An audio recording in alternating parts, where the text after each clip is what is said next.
está un experto con nosotros y yo voy a, en este caso, recurrir a la lectura porque me parece que vale la pena leerlo. Él es un conferencista internacional, se llama Marcos Falcone, es un hermano argentino de Mar del Plata, oriundo, y quiero contarle un poco de él porque siempre hay que contar el esfuerzo de la gente que se ha formado, me parece digno de admirar. Máster en Ciencias Sociales por la Universidad de Chicago, imagínense. Licenciado en Ciencias Políticas y Gobierno de la Universidad Torcuato de Di Tella de la Argentina. Investigador de la Fundación Libertad, donde coordina proyectos con alcance internacional. Ha publicado numerosos artículos académicos sobre política, libertad y desarrollo institucional. Entonces está él con nosotros, imagínense, vamos a aprender muchísimo con él y vamos a hablar de esto, China y el comercio global, riesgo u oportunidad. Acompáñenme, vamos a aprender.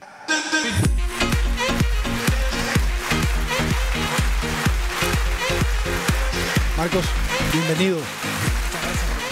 Adelante. Gracias a vos por estar acá en Buenos Días América. Bienvenido al Paraguay también. Muchas gracias. Gran país. La verdad que ¿Sí? me han recibido muy bien. ¿Cómo la está pasando? ¿Le están tratando bien? Impecable, realmente. Vinimos a una conferencia realizada por el Instituto Patria Soñada ayer y también hemos tenido una gira por medios de comunicación y universidades con Informate y Prodinamis que ha sido muy fructífera hasta ahora. Qué fantástico, qué fantástico. Bueno, leíamos recién, siempre te enfocaste en las ciencias políticas, estudiaste de eso y también colaborás para la Fundación Libertad. Contanos un poquito para que la gente te conozca de Di Tella, de Buenos Aires, Di Tella. Sí, correcto. Yo ahora vivo en Buenos Aires, pero soy de Mar del Plata, como bien decías recién. Sí, sí. Y desde hace 2 años estamos trabajando junto a la Red Liberal de América Latina, que es una red de fundaciones de la cual la Fundación Libertad es parte, la influencia de China en América Latina. Nosotros ya antes habíamos estado estudiando la influencia, digamos, autoritaria extranjera en general, en Argentina y en Chile, de China, de Rusia y de Irán, y nos hemos enfocado un poco más en la cuestión de China en los últimos años. Bueno, por favor, si nos puede poner en contexto quizá algunas cosas básicas, pero que es importante entender China. ¿Qué es China? A partir de ahí entender su sistema de gobierno, para poner en contexto y entramos de lleno a esa globalización que a veces parece inevitable. Bueno, para que entienda la audiencia, ¿no? China es un país ciertamente poderoso que ha crecido en influencia y en presencia mundial en las últimas décadas. Representa más o menos el 15% de la población mundial, ¿no? Hoy es el principal socio comercial de América del Sur y el segundo socio comercial de América Latina, solo detrás de Estados Unidos y por la influencia que tiene en Centroamérica y en México. Pero es un país que es diferente a los nuestros, ¿no? Es diferente a Paraguay, es diferente a la Argentina y a la mayor parte de los países del hemisferio occidental en el sentido de que no es una democracia, ¿no? China es un país donde no hay democracia, tampoco hay libertad, no rige el Estado de Derecho, no existe lo que nosotros conocemos como separación de poderes, ¿no? Incluso el concepto de propiedad privada que nosotros valoramos mucho en Occidente está un poco diluido, digamos, por la influencia muy fuerte que puede tener el Estado en cualquier momento. Y bueno, entonces China, claro, en los últimos años, en las últimas décadas, ha decidido abrirse al mundo, ¿no? Ha hecho un proceso dirigido por el Estado también, pero de apertura de un país muy cerrado, y eso lo ha hecho crecer, porque todos sabemos que la fórmula mágica para crecer es el comercio, ¿no? El comercio es lo que genera prosperidad. Totalmente. El comercio es la forma de progresar. De hecho, por eso es que estamos acá, ¿no? Vamos a hablar sobre comercio, justamente. Y China ha comerciado más en los últimos años, pero bueno, ha comerciado también con una serie de problemáticas que hace que tengamos que discutir, ¿no? Si queremos o no comerciar y cómo con China. Qué interesante lo que está diciendo Marcos. Y es importante también destacar qué es opinión y qué es hecho. Lo que usted está diciendo es un hecho. El comercio, y guste más o menos, el libre mercado ha sido lo que en los últimos 100 años ha sacado a la población mundial de la pobreza. Absolutamente. Números globales, ¿me puedes decir? ¿Qué porcentaje de pobre había antes y hoy, después de la revolución industrial, del capitalismo? Esos son números muy determinantes. Bueno, a ver, la pobreza en algún momento fue 100%. Venimos de la pobreza. El estado natural de los seres humanos es la pobreza. En algún momento en la humanidad no había nada, no podíamos producir nada. Y si uno mira, por ejemplo, un gráfico, ¿no? de, por ejemplo, de Producto Bruto, que es un proxy para la riqueza en el mundo, a lo largo de la historia del mundo, uno ve que se mantiene así, ¿no? Prácticamente nula a lo largo de siglos y milenios, te podría decir, hasta la Revolución Industrial, que empieza a ser una forma así y se parece a un palo de hockey, ¿no? De manera que el crecimiento económico es exponencial y está sacando de la pobreza todo el tiempo a millones de personas. Ha sacado a miles de millones de personas de la pobreza en los últimos años, sobre todo en el sudeste asiático, por esta apertura comercial que han hecho varios países, no solamente China. Vos hablabas de Oriente hace un rato. China, Oriente es más que China. Sí, ¿no? mucho más. Y eso usted nos va a contar hoy. Por supuesto, porque de hecho uno de los grandes temas, ¿no? que tiene que ver con la relación con China que tiene nuestro país, digo la Argentina, o que podría tener Taiwán, que podría tener Paraguay, perdón, es justamente que hay un contraejemplo, ¿no? a China, que es Taiwán, que nos muestra que en realidad sí se puede tener democracia, libertad, derechos humanos, Estado de Derecho, en un país que es étnicamente parecido a China, ¿no? Recordemos que Taiwán es un desprendimiento de China, ¿no? Porque el gobierno en la década del 40... Antes de Mao Zedong. Antes de Mao Zedong, huyó a Taiwán, ¿no? Porque estaba siendo perseguido por el Partido Comunista. Claro. Entonces, no hay una diferencia sustancial entre Taiwán y China que tenga que ver con su sistema de gobierno. Claro. ¿no? Entonces, muchas veces lo que nosotros escuchamos acá en América Latina, y sobre todo a veces, porque claro, China está todo el tiempo tratando de presionar e invitar, ¿no? a políticos, a periodistas, a personas influyentes para que vayan a China y miren cómo está todo y vuelen en clase ejecutiva y se queden en hoteles 5 estrellas y después vuelvan y digan, ah, China es una maravilla y el modelo chino funciona en el mundo y no importa que no haya democracia, ¿no? Eso es lo que nos dicen, pero lo que nosotros vemos es que el concepto, ¿no? de democracia, de libertad, de propiedad privada, no es ajeno a la cultura china. Porque si fuera ajeno a la cultura china, no estaría en Taiwán. Y sin embargo está Taiwán ahí, está siendo amenazado permanentemente, aquí mismo en Paraguay, ¿no? Donde hay presiones permanentes para que Paraguay rompa relaciones diplomáticas con Taiwán, que es algo que ha pasado porque China lo ha presionado en otros países de América Latina, ¿no? Y eso es un problema. Claramente. Cuando usted nos habla de experiencia, bajemos un poco a los números, a las relaciones económicas, diplomáticas, y si querés, agarremos la TAM. ¿Cuáles fueron aquellas experiencias que quizás no fueron positivas y no las conocemos de relaciones de países latinoamericanos con China? Bueno, hay todo un número, ¿no? Podemos dar algunos ejemplos, ¿no? Un par de ejemplos para que la gente no se aburra, pero hay distintos tipos de problemas, ¿no? La senadora Senta Rek ayer en el foro estaba hablando sobre la experiencia de Bolivia, por ejemplo, ¿no? Y de cómo, por ejemplo, una obra que se hizo para hacer una carretera doble vía, ¿no? Una autovía en Bolivia, que fue concesionada a una empresa china, no solamente demoró años en hacerse, muchos más de los que se debían, sino que además no contrataba trabajo boliviano, ¿no? Que era una de las esperanzas que tenían los bolivianos cuando hicieron ese convenio, y además apenas fue inaugurada, a los 8 días tenía unas grietas que eran impresionantes, ¿no? Entonces hay varios problemas que tienen que ver con, por ejemplo, la calidad de los trabajos, que muchas veces no son buenos, o en otros casos, el hecho de que no se genera trabajo local, pese a que eso es, ¿no? lo que uno quiere. Y en el fondo, este problema viene por lo que son los contratos, ¿no? Los contratos con China muchas veces son oscuros porque tienen cláusulas secretas, ¿no? O porque dicen una cosa en chino y después dicen otra cosa en español, pero China de repente se agarra de un inciso que nadie conoce, ¿no? Para reclamar algo. Por ejemplo, en mi país, en la provincia de Neuquén, en la Patagonia, existe en este momento una base, ¿no? Argentina cedió territorio para esa base china, que China dice que es civil, ¿no? Que es para estudiar el espacio, ¿no? Cuestiones científicas, pero que nosotros sabemos que depende del ejército. Y en realidad nadie puede entrar a esa base si no está autorizado estrictamente por el gobierno chino, porque es territorio chino. Y entonces nadie sabe qué es lo que pasa ahí. Y yo, para una investigación que hicimos, entrevisté a una diputada de la oposición en su momento, en el momento en el que se debatía, ¿no? Si había que hacer este acuerdo o no, y ella me dijo, nosotros no pudimos acceder a la totalidad del convenio en ningún momento.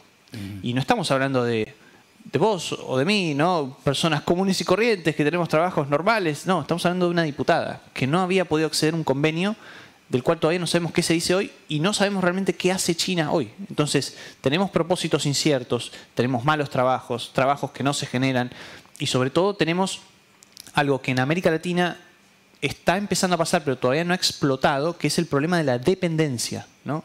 Y esto sí se ha visto en otros países, en otros continentes, sobre todo en África, pero también en Asia, en países pequeños como Sri Lanka, por ejemplo, necesitados de financiamiento, necesitados de inversión, de obras, pero claro, nadie les quiere prestar porque no son muy de confiar, no son muy de repagar. Y entonces aparece China, ¿no? Con mucho dinero, dinero fácil, porque claro, la proporción entre China y un país como Paraguay o Taiwán es enorme, ¿no? Entonces, con muy poco dinero puede hacer mucho. Le da mucho dinero, hace muchas obras, une todos los contratos de las obras, ¿no? De manera que si hay un problema con una obra, entonces se caen todas las demás. De repente reclama algo que nadie esperaba o reclama un repago, que eso es legítimo hacer. Pero claro, el país donde invirtió es un país débil institucionalmente, un país débil financieramente, en algún momento tiene algún problema, eso hace que se detengan todas las obras y que se genere una crisis económica impresionante, ¿no? Esto ya lo hemos visto en Sri Lanka y corremos el riesgo de que esto pase también en América Latina, ¿no? Cuando usted habla de eso, pareciera ser que de alguna manera tienen una actitud, si podemos usar ese término, imperialista. No respetando mucho la soberanía de los países pequeños. O sea, un país que tenga relación directa con China, porque el título es riesgo u oportunidad. Dice que el riesgo es aquellas cosas que tenemos incidencia pero no control. O sea, uno puede tener el riesgo de ser afectado en su soberanía con un país como China. Sí, absolutamente. Yo creo que si el título del foro, ¿no?, que hicimos ayer era riesgo u oportunidad, o por lo menos de mi presentación, yo creo que China representa las dos cosas, ¿no? China representa una oportunidad porque definitivamente todo el mundo está hablando de China, todo el mundo le quiere vender a China, ¿no? Todo el mundo entiende que es un mercado en crecimiento y muy atractivo. Pero esa oportunidad conlleva riesgos, ¿no? Porque China no es como otros países. Y comerciar con empresas chinas, por ejemplo, no es lo mismo que comerciar con empresas de Estados Unidos o paraguayas o argentinas. Digo, para dar un ejemplo y que la gente entienda, ¿no? En Estados Unidos, por ejemplo, ya hace un año que existe una ley para prohibir TikTok, ¿no? Sí. Todavía no ha sido prohibido. TikTok es una aplicación que usa todo el mundo, seguramente en Paraguay, pero en Argentina seguro, en Estados Unidos también. ¿Y cuál es el problema con TikTok? El problema es que es China. Y uno puede decir, bueno, pero ¿cuál es el problema de que sea China, no? Podría ser paraguaya y no pasaría nada. Bueno, el problema es que en China existen leyes que obligan a los individuos y a las empresas chinas que operan fuera de China a colaborar en cualquier tipo de requerimiento que tenga el Estado en cualquier momento. Y el Estado es el Partido Comunista Chino, ¿no? Esto es muy diferente a cómo funcionan las cosas en Paraguay, en Argentina o en Estados Unidos. Porque acá tenemos división de poderes. Acá tenemos, ¿no?, un juez una república, un juez que tiene que autorizar algún tipo de intervención del Estado en una empresa. Esa diferencia, digamos, no existe en China, ¿no? No podemos confiar en la división de poderes en la justicia china. Entonces, digo, en Estados Unidos, cuando el gobierno intentó sacar información de Apple, por ejemplo, de una persona fallecida, tuvo que ir a la justicia y un juez le dio la razón, pero Apple apeló y entonces ese juicio sigue, ¿no? Y no se le puede sacar información sobre una sola persona. ¿Por qué? Porque estamos hablando de Estados Unidos, de una empresa estadounidense. Ahora, si hablamos de China, TikTok podría entregar los datos de todos nosotros en cualquier momento y quizás ya lo haya hecho, ¿no? Datos que tienen que ver con quiénes somos, qué nos gusta hacer, cuáles son nuestros gustos, ¿no? Digo, qué es lo que miramos, qué tipo de cosas nos interesan. Todo ese tipo de datos no están a salvo porque están en China, ¿no? Entonces digo, hay problemas con hacer negocios con empresas chinas. Como no podemos confiar en la justicia china, por ejemplo, bueno, ¿qué pasa si una empresa paraguaya quiere hacer negocios con China, pero tiene problemas, ¿no? Bueno, ¿dónde se resuelven esos problemas? El mundo ha tratado en los últimos años de hacer que China se integre a acuerdos comerciales donde hay tribunales, ¿no? Donde hay reglas y donde hay personas en las que podemos confiar para resolver diferendos.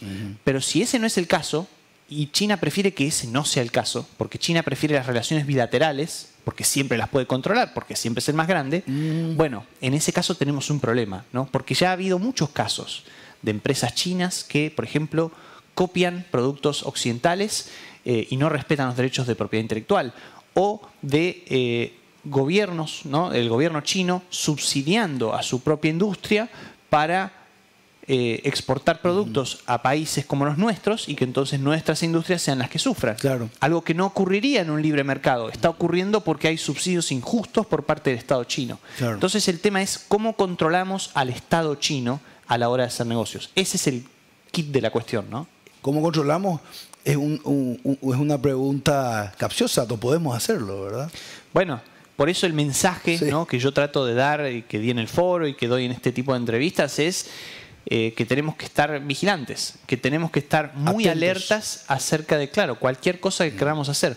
Yo creo que en este momento Paraguay, por ejemplo, está en una situación bastante buena, ¿no? Hay tanta libertad en Paraguay que de hecho se han metido en un problema porque no hay tanta libertad en el resto de América del Sur. Argentina, Chile, Perú, Colombia no pueden, ¿no?, denunciar, por ejemplo, los atropellos de China, el hecho de que quiera aniquilar a Taiwán, de que reprima la falta de democracia en su país, en Hong Kong, de que viole derechos humanos. No pueden hacer nada de eso porque tienen relaciones con China y porque dependen de China, ¿no?, comercialmente, en términos de inversiones. Paraguay no. Y Paraguay aprovecha que otros países sí comercian con China para enviar su producción a través de terceros países, ¿no? Entonces, Claro. bueno, Paraguay está en una muy buena posición y se puede erigir como un líder democrático a nivel regional justamente porque no tiene las ataduras que sí tienen otros países. Qué significativo lo que dice, ¿verdad? Separar en dos partes, ¿verdad? Posicionamiento político, geopolítico, me parece muy... Porque también tenemos que reconocer, Marcos, que el libre mercado es como una corriente de agua que busca dónde meterse, ¿verdad? O sea, finalmente el comercio va a hacer que nuestro producto llegue a China a través de otro. Porque Eso vivimos es en un así. mundo globalizado. Claro. Y eso está bien. Ahora, también es cierto que estamos en un momento del mundo en el que Estados Unidos, por ejemplo, que ha sido el principal promotor de la globalización, ahora se quiere cerrar sobre sí mismo, ¿no? Y entonces, ¿eso qué es lo que hace? Genera preocupación, ¿no? En América, por ejemplo, de que entonces China tenga las puertas más abiertas para intervenir, ¿no? Si Estados Unidos quiere comerciar menos, quiere invertir menos. Y esa es una preocupación legítima. Pero lo que yo digo es, China representa más o menos, ¿no?, el 15% del mundo. Eso implica que el 85% del mundo no es China, ¿no? Entonces nosotros tenemos nuestra propia tarea para hacer, sobre todo mientras vemos cómo hay, digamos, muchos países que están oponiéndose al proteccionismo de Estados Unidos y nosotros podemos tratar de abrirnos, ¿no?, al mundo por nuestra cuenta, a otros países, a todos los países que no sean China, para poder comerciar y generar progreso, ¿no? Y en ese sentido, por ejemplo, Paraguay, como miembro del Mercosur, ha intentado hacer ya hace muchos años, ha intentado presionar para que se bajen los aranceles comunes externos, ¿no? Porque en el fondo, ¿no?, las asimetrías que tenemos en nuestra región hacen que Paraguay, Uruguay, incluso Argentina, estén en desventaja, ¿no? Porque en realidad estamos beneficiando a la industria brasileña, ¿no?, con el Mercosur. Entonces, bueno, nosotros tenemos que presionar desde nuestro lado para que bajemos nuestras barreras y comerciemos con todo el mundo y no solamente con China. Claramente. Ahí quiero que nos cuente un poquito para la teleaudiencia y para aprender todos juntos de Asia. ¿Qué hay en Asia fuera de China? ¿Qué es Malasia? ¿Qué es India? ¿Qué es Japón? ¿Qué es Corea del Sur, Corea del Norte? Que es un poco complejo, pero Corea en general. ¿Qué hay fuera de China? Es una pregunta muy buena, porque a veces pensamos en Asia como que es China nada más, y sin embargo no lo es. Y de hecho cuando vemos, por ejemplo, los posicionamientos de los países respecto de China, vemos que por lo general hay una pica, ¿no?, entre China y el resto de los países en Asia. Y tenemos países muy diferentes, ¿no? Tenemos países que, por ejemplo, se están volviendo más baratos que China. O sea, la producción industrial, que siempre vemos que viene de China, ¿no?, el famoso Made in China, se está empezando a reemplazar, por ejemplo, con Vietnam. Porque Vietnam es un país más barato que China. Entonces China también empieza a tener problemas de competitividad. Eso es, por supuesto, porque, claro, la mano de obra china se ha empezado a volver más cara porque justamente, bueno, sube la calidad de vida gracias al comercio. Pero bueno, hay otros países más atrasados que China, como Vietnam, donde ahora empieza a irse la producción. Después vos mencionabas a India. Bueno, India es en este momento el país más poblado del mundo. Ha pasado a hacerlo, claro.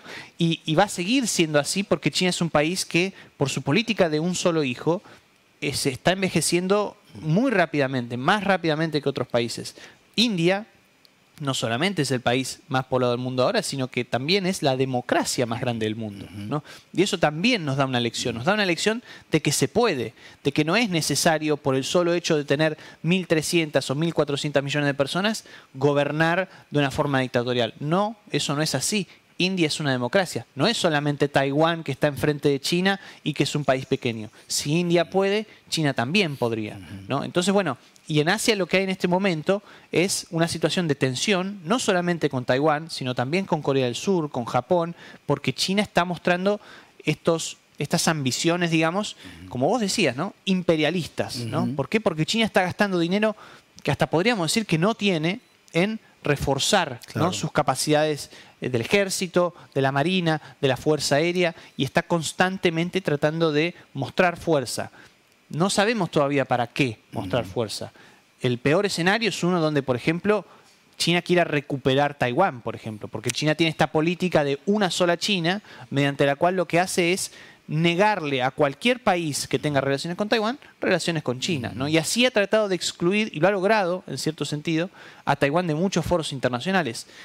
Tememos, ¿no?, que con el ascenso del presidente, digamos, actual, que es Xi Jinping, que China esté buscando pasar de las palabras a las acciones. Y eso sería tremendo y podría desencadenar un conflicto mundial incluso. Wow, qué fuerte lo que nos está diciendo. Cerrando esa parte del comercio, te quiero pedir algunos comentarios políticos, que vos tenés la libertad para hacerlo. A veces uno entrevista a un político y no puede decir todo lo que piensa. Es verdad. ¿Qué está pasando con Donald Trump? Sin duda alguna, el símbolo de la libertad actual de los gobiernos de centro derecha, si quieren. Los de izquierda dicen que somos de extrema derecha, pero de centro derecha.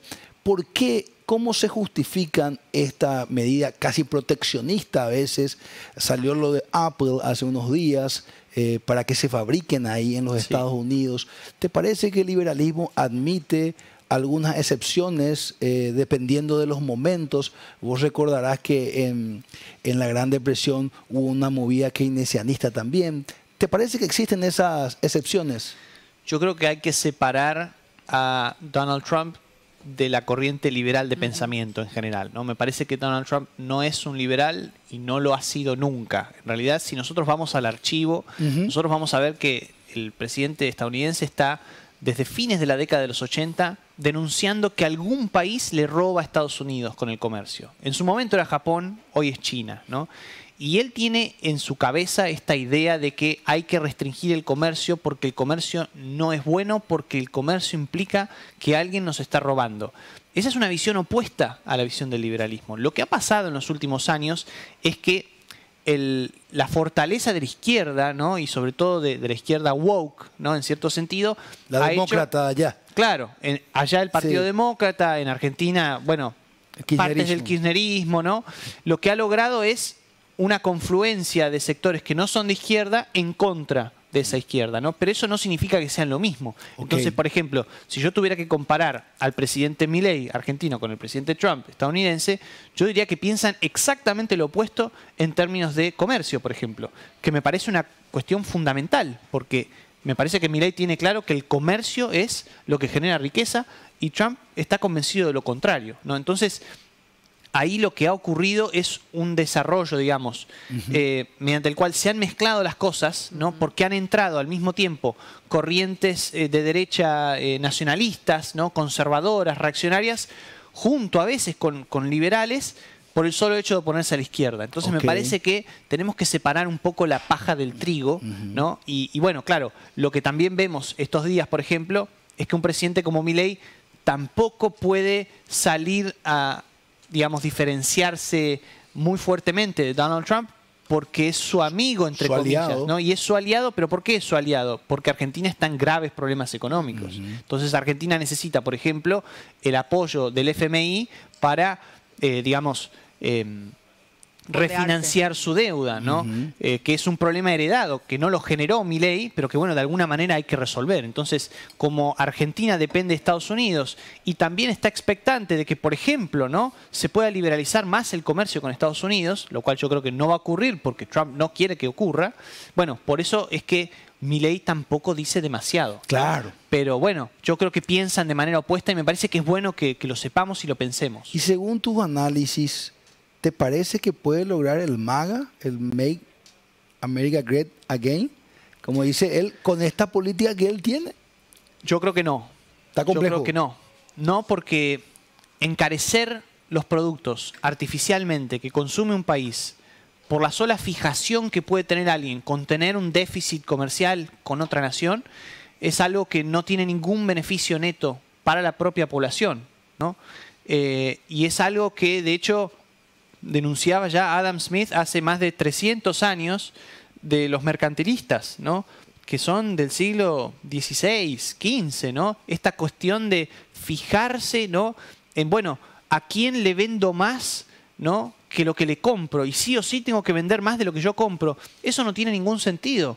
Porque si no, imagínate, ¿pero qué tendríamos que hacer todos? ¿Tendríamos que cultivar nuestros propios alimentos? ¿Tendríamos que cortarnos nuestro propio pelo? Yo me di cuenta de que en la pandemia eso era una muy mala idea. Yo prefiero ir a un peluquero y tener un déficit comercial con el peluquero, porque va a cortar el pelo mucho mejor que yo. Prefiero ir al supermercado y comprar todo lo que necesito del supermercado y tener un déficit comercial con el supermercado. El mundo no funciona de una manera distinta. Estados Unidos tiene déficit comercial porque tiene un gran poder de compra y compra a otros países y los consumidores se benefician de eso, ¿no? Lo que quiere hacer Trump es volver en una situación de cierre de la economía donde todo le va a salir más caro a los estadounidenses, donde la variedad de productos va a ser menos y donde además va a surgir una clase empresarial, y esto ya lo hemos visto en Argentina, digo, una clase empresarial parasitaria, porque va a ser una clase empresarial que va a depender de los aranceles. Y que entonces, si uno le quita los aranceles, no va a sobrevivir. Y entonces nos va a tener de rehenes, ¿no? Va a tener a los estadounidenses de rehenes toda la vida. Porque van a decir, en el momento que vos levantes estos aranceles, toda esta gente se va a quedar sin trabajo y yo me voy a quedar sin mi negocio, ¿no? Eso es lo que causa, ¿no?, erigir barreras al comercio artificiales, ¿no? Qué significativo lo que nos contás, Marco. Claudio Melgarejo tiene una pregunta. Sí, la verdad que antes que nada un lujo tenerlo aquí a Marco Falcone, realmente impresionante. No solamente su background de formación, sino que la claridad y la forma sencilla en la que nos estás explicando todo esto. Así que estoy súper contenta de que estés hoy en Buenos Días América con nosotros. Y hay dos temas que quería tratar, ¿verdad? Esto que mencionabas justamente de Trump. Vos hablabas primero de Estados Unidos y cómo le iba a afectar a ellos, pero a nivel mundial va a causar una repercusión muy grande porque se habla de un efecto inflacionario que se va a ir dando hasta fin de año de manera muy significativa.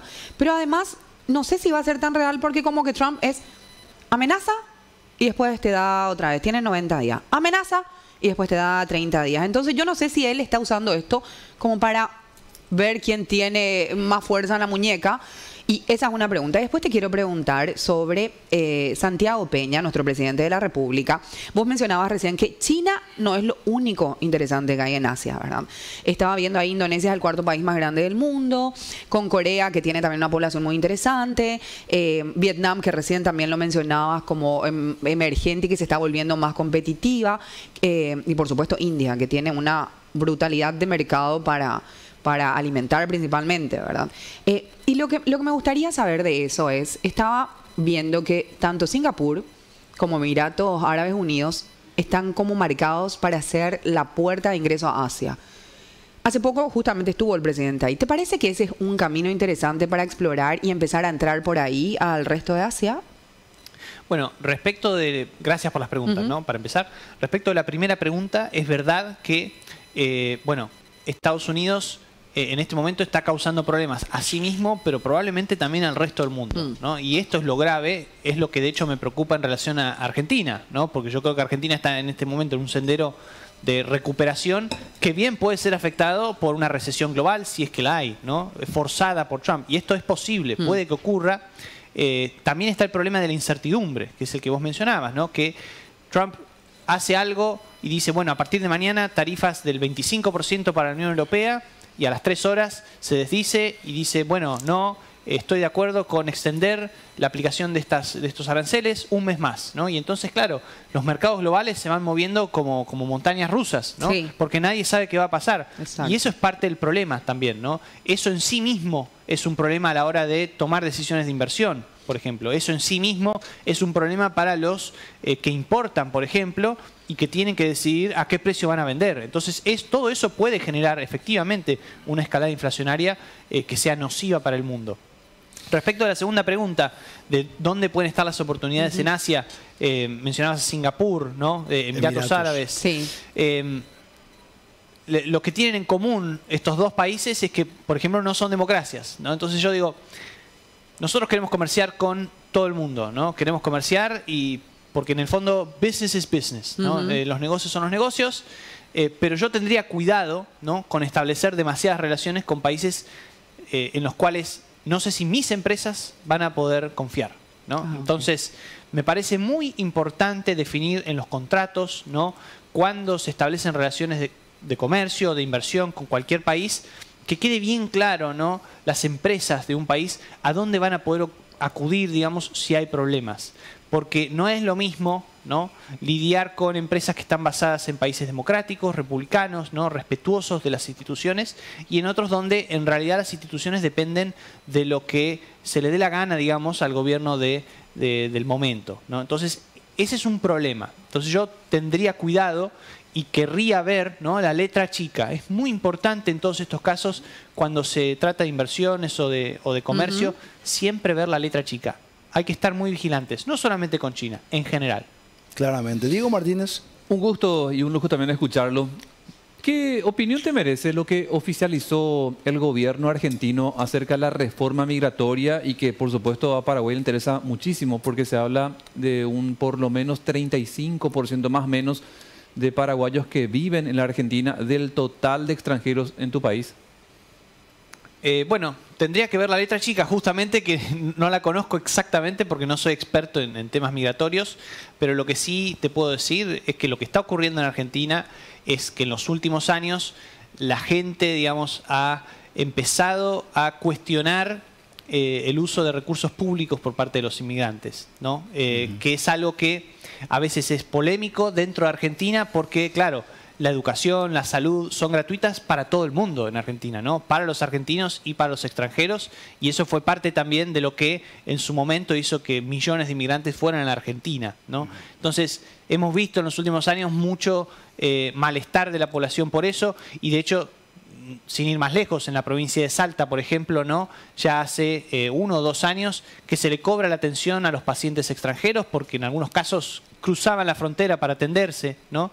Y el problema es que en muchos casos no hay reciprocidad, porque, por ejemplo, lo que ocurría en Salta no podía ocurrir en Bolivia. Un salteño no podía cruzar a Bolivia a tratarse, ¿no? Entonces, ese es un tema que me parece que el gobierno de Milei está tratando de, digamos, solucionar o por lo menos mostrar como solución una reforma, ¿no? al uso o en algunos casos, no digo que sea por parte de los paraguayos, pero en algunos casos lo que la población percibe como un abuso de los recursos públicos. Como por ejemplo también el hecho de, que también creo que ocurre acá en el Paraguay, los estudiantes brasileños en las facultades de medicina, ¿no? Tenemos facultades de medicina copadas en Argentina por brasileños porque vienen y no hay ningún tipo de restricción al ingreso y tampoco tienen que pagar, y en algunos casos exigen que haya clases en portugués porque ellos son de Brasil. Bueno, mucha gente está enojada con esa cuestión, y todo esto choca, ¿no? Con este espíritu abierto que siempre ha tenido la Argentina de cara al mundo, pero que bueno, hay personas que creen que bueno, que quizás se ha ido un poco demasiado lejos. Claramente. Para ir cerrando, quiero aprovechar tu conocimiento y tu didáctica, Marcos, para ilustrar algunos temas, ¿verdad? Vos te identificás por tu relato con la ideología liberal. En los últimos años se habló mucho de los libertarios, ¿verdad? Se fue un poco al extremo. Algunos mini anarquistas incluso, ¿verdad? Que quiere decir que no haya Estado, su mínima expresión. Acá en Paraguay tenemos una situación particular, ¿verdad? Somos más que liberales, conservadores. Describiendo la sociedad me refiero, ¿verdad? Tenemos un Estado que viene haciendo bien las cosas, sin duda. Macroeconómicamente es una receta que nos está funcionando bien y que acompaña nuestra ideología conservadora cultural, ¿verdad? No movernos demasiado rápido y está funcionando bien. Pero por otra parte, tenemos, y ahí esa es la pregunta que quiero hacerte, tenemos una ausencia de muchos servicios públicos. Y la Argentina, es cierto, se fue al otro extremo en los últimos años, principalmente con los subsidios, pero ha creado una sociedad fuerte, educada, principalmente algunas generaciones quizás atrás, ¿verdad? Y con mucha inversión pública, ¿verdad? ¿Cómo se hace para encontrar el equilibrio? Bueno, hay dos puntos interesantes sobre la pregunta. Uno es que, digamos, el éxito de Paraguay, si yo no lo interpreto mal, también tiene que ver con haber liberalizado un poco la economía, ¿no? Porque cuando Total. yo veo la cantidad de gente que viene a Paraguay a invertir y me hablan de los beneficios fiscales, ¿no? que les reporta, digamos, Sí. invertir en Paraguay y la cantidad, digamos, el ambiente de negocios muy amigable, ¿no? Que se ha desarrollado en este país, me da la impresión también de que ahí hay algo que se ha roto, digamos, si hablamos en términos de conservadurismo, y, Sí. y para bien, ¿no? Claro. Porque se ha liberalizado la economía. Entonces me parece que eso hay que remarcarlo. Y por el otro lado, esta cuestión, ¿no? La pregunta del huevo o la gallina. ¿Qué viene primero, ¿no? Si primero viene el Estado fuerte o viene la sociedad civil fuerte. Argentina construyó una sociedad civil muy fuerte, ¿no? Que a su vez derivó en algún momento en un Estado fuerte, pero el orden de los factores no es el Estado primero y el sector privado después. Eso en Argentina hace más de 100 años fue al revés. Los primeros grandes hospitales que había en Buenos Aires fueron los hospitales de las colectividades. El hospital italiano, el hospital británico, el hospital alemán, ¿no? Y después el Estado lentamente empezó también, sobre todo en la educación, ¿no? A normar una educación pública estandarizada para todo el mundo. Entonces, a lo que voy es muy importante generar riqueza y generar fortaleza en la sociedad si el Estado después va a intervenir, ¿no? Porque además el Estado para intervenir tiene que intervenir sobre algo. Y si quiere invertir, tiene que invertir con algo, ¿no? Y no tiene sentido que invierta si no tiene dinero.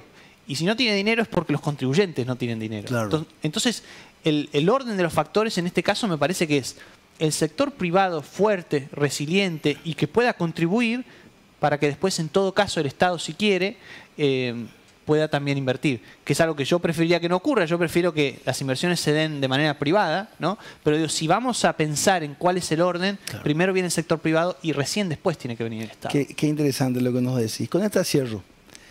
Se habla, vos que sos un estudioso del liberalismo, se habla en los últimos años, dicen que de los años 30 la palabra igual neoliberal, pero en los últimos años se puso famosa, ¿verdad? En los últimos 40 años, después de la caída de los regímenes militares de nuestros países, ¿qué crees que hizo bien el neoliberalismo y qué críticas de mejora podés sumar?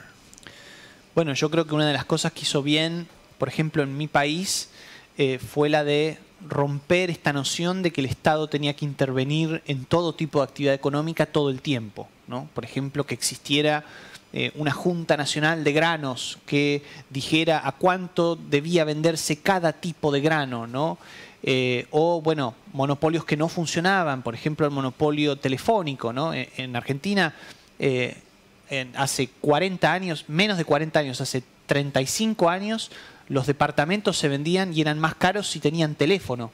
¿Y eso por qué era? Porque el teléfono era un monopolio estatal y si uno solicitaba un teléfono tenía que esperar quizás 2 o 3 años a que se lo instalaran, ¿no? Entonces digo, ese nivel de locura, el neoliberalismo, digamos, que yo no conozco a nadie que se llame neoliberal, conozco liberales, pero no neoliberales, bueno, lo mejoró, ¿no? Y en Argentina también dio mucha estabilidad en un momento de descontrol, porque llevaba a Argentina 45 años de descontrol en el gasto y de hiperinflación, ¿no? Que nunca habíamos visto en Argentina.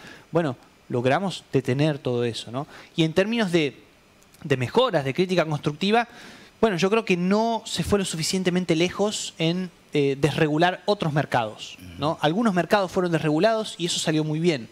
Y otros mercados no fueron desregulados y eso salió mal. Por ejemplo, el mercado laboral. Entiendo que un problema grave que hay en Paraguay, como también lo hay en Argentina, es la informalidad laboral. ¿Y eso por qué ocurre? Ocurre porque las leyes laborales son demasiado rígidas, son de otra época, son inflexibles, ¿no? Y no se adaptan a los nuevos tiempos. Bueno, en Argentina el proceso de liberalización, ¿no? Terminó conllevando una gran desocupación que no se pudo canalizar porque las leyes laborales eran muy estrictas, ¿no? Y bueno, y por supuesto que también, ¿no? En mi país por lo menos, lo que debió haber pasado, que es que controláramos de una vez por todas el gasto del Estado, terminó por no ocurrir, ¿no? Terminó por ocurrir quizás en el nivel nacional, pero no en el nivel provincial, ¿no? Entonces, por eso La gobernación. el gobierno actual, ¿no?, de Milei tiene un desafío muy importante en no solamente hacer que su política nacional sea efectiva, sino que también la sigan las políticas provinciales. Porque sirve de muy poco bajar el gasto público a nivel nacional si las provincias van a explotar en el gasto o van a tomar a todos los empleados que ya no se necesiten en la nación. Y tampoco sirve de nada, digamos, desregular a nivel nacional si después va a venir una provincia a regular esa desregulación, ¿no? Entonces, bueno, un desafío que hay ahora para el gobierno de Milei es lograr que la política nacional sea acompañada por las políticas provinciales. Marco, te agradezco muchísimo. Muchas gracias, Salim, por la invitación. Gracias por estar acá, aprendimos muchísimo. Marco Falcone estuvo con nosotros dándonos una cátedra para que no nos dejemos engañar por demagogos, a veces con discursos populares.